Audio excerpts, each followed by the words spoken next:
What is up, guys? Welcome back to this week's referee resource video. This week we're going to be talking about how referees get abused and ways we can solve that. Make sure to smash that like button if you like this video, and if you really like the content, make sure to hit that subscribe button and hit the bell for notifications every time I upload. Now, let's get right into the video.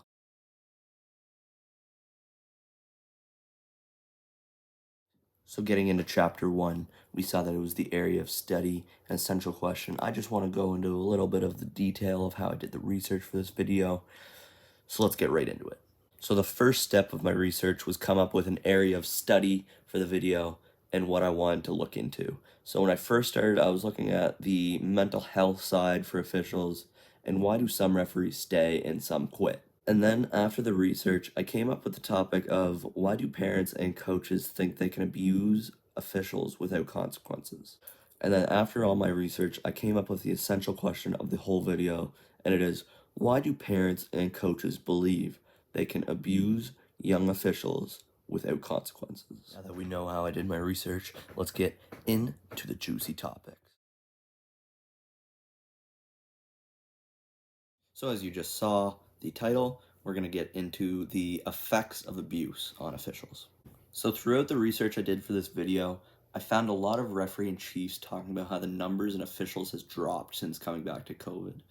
And a lot of them said that this is mostly from the fact that they all had their 2 years off or year and a half off, and they're getting back into reffing, but the abuse never stopped from parents and coaches. So when they get back, they're so used to not being yelled at and not having to deal with conflict that when they get back and all the parents and coaches start yelling at them, it's just overwhelming and it stresses them out almost, and they just go back to their regular life. As most part for the adults and even some of the younger officials, refereeing is just a side job. So in the effects of abuse section, the next thing I kind of want to focus in on is a research done by the Asian Institute of Research. So the research on this was done by Şahin and Ali Yıldırım. The part of their research that really intrigued me was Table 3, the importance ranking of stress sources for hockey referees. The part that surprised me about this table was that the top 5 most important ranking stress sources are all to do with abuse. The top 3 all being verbal abuse from fans, players, and coaches. And then the 4th most important is physical attack by anybody. So you see that the effects of abuse really come into effect through physical and verbal abuse. So the next thing I want to do in this section is look at 2 YouTube videos I found, one highlighting physical abuse of officials and the other highlighting verbal abuse of officials. And then after the videos, I'm going to kind of go into detail on how both videos could affect or persuade a referee to quit because of abuse. So here we have the first clip when this parent comes onto the ice and pushes the official to start, and then he grabs the official. This cannot happen in a game, especially where it's getting heated. And then we have this player come in and give the referee a little shove, and then he keeps going. I'm very proud of the referee for not attacking back, but this is a severe case of abuse and cannot be in our game. So of course this first video is a very severe case of physical abuse, and this is something all referees always are worrying about. We never want parents on the ice. If you could hear the sound, which you can't sadly, you actually heard parents yelling for them to get off the ice.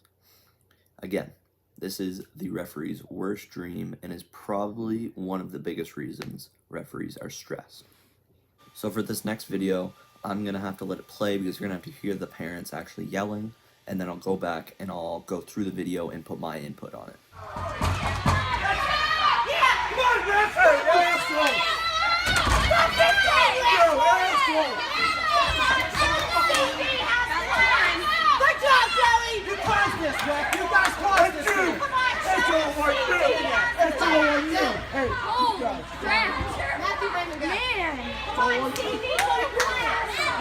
Now 15 hits it from behind. That's real class. It's all one person. You sit there and let somebody cross-check somebody with no helmet on. Yeah, you do nothing. So this video is a very severe case of verbal abuse. Usually you're just getting the mom or the dad up in the stands giving the little chirp, "Hey, where's that call, ref? Hey, where's that call, ref?" But this one is very severe. Right before this, there was a small brawl that ensued, and then the parents from the stands came down to the door and started yelling through the crack of the door. This is very irresponsible from them, and I'm sure there was large punishment for all kids involved and them. But at the very end, you hear the ref snap back, and this isn't technically allowed, but what he said is very, very accurate. They are trying to break up a fight, and this kid takes his helmet off and hits the kid, and then the other kid cross-checks him close to the head, but not quite. This kind of negates everything that started the fight in the first place, and the referees now have to make a tough call on what's going to be called and what's going to be penalized. Hopefully they got everything right, and of course, all of this is very stressful for the referees. So as a referee myself, I can tell you, more or less, I've been in the second situation. I've had parents berate me for calls I've made. I have coaches berate me. Everybody is always against the referees. And as you see in those videos, it is very hard to keep composure as the referee. You still have emotions because you are human, but you are a little bit more thick-skinned the more and more you go. So I can tell you that in the second clip, if that was an official that was only there for 2-3 years, they'll probably quit because of that incident. It's a problem we see all across Canada, actually. Referees will ref for a year, 2, and then they'll quit because of abuse or the workload's too hard. Although I can't solve the workload issue, I have a couple ideas to stop the abuse from parents and coaches.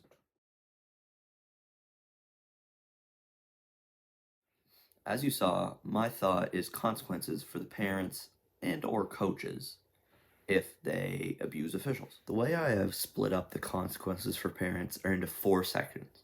The first being first-time offenses, second being second-time offenses, third being third-time offenses, then the fourth being team offenses. So under the first-time offense, you can't go straight to the hard stuff. You've got to give them some sort of warning.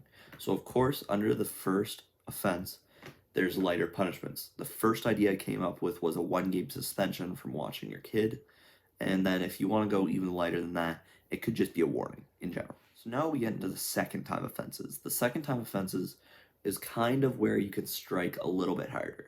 So my first idea was a multi-game suspension that comes with a course.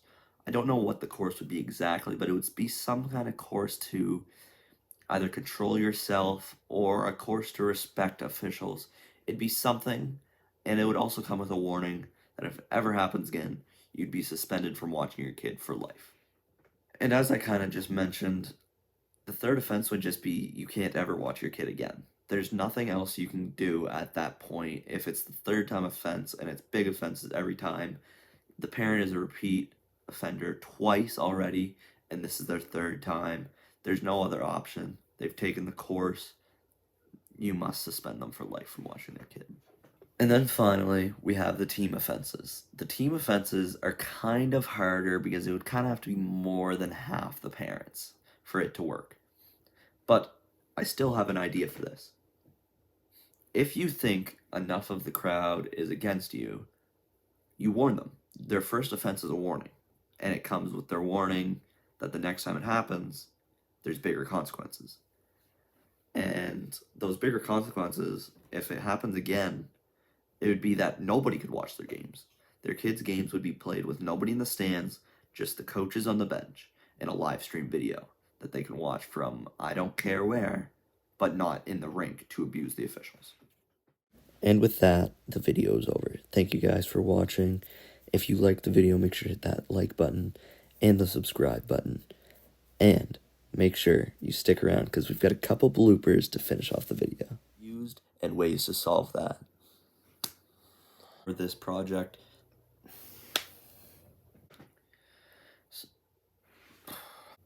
any word but